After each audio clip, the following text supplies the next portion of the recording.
I was Yeah, pretty bearish into the lows, and me then the too. BlackRock announcement came out, Felt bad. and then I was Everyone like, was. I "Wait, mean, wait, yeah, do I like need to buy back?" And then I saw that wick, and I was like, "Oh yeah, I need to buy back." So that's why I started buying yeah. spot.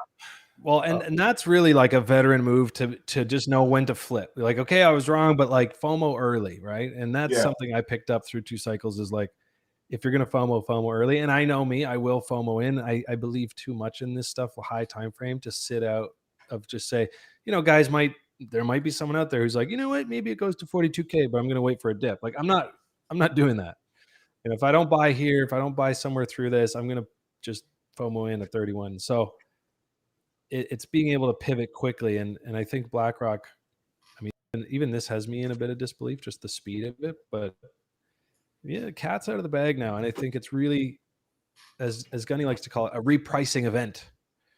Yeah. You just get this whole new vision of like, holy shit, BlackRock ETF spot, US based, like that's $1 trillion of you know onboarded Bitcoin minimum in 3 years or whatever whatever you want to price that at, and that's going to shift the market heavily.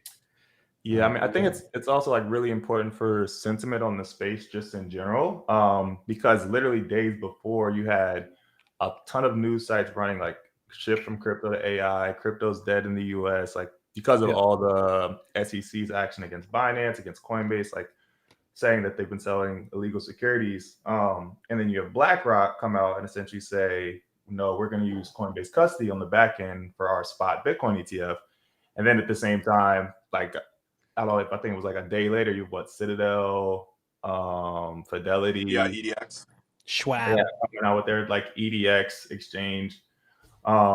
So essentially, it's like, well, if it's who's really wrong, and what are they really trying to accomplish? It's like, do they really just want crypto under like whatever regulations, tighter regulations in the US, and they still want to like just be able to make money off of it, or they want it gone completely? And I think it's probably the former.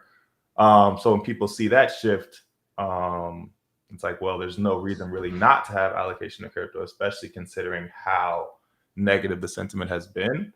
Yeah. Especially if you don't have like any exposure and you see BlackRock is filing for ETF, you know how much they have, like how much assets under management they have.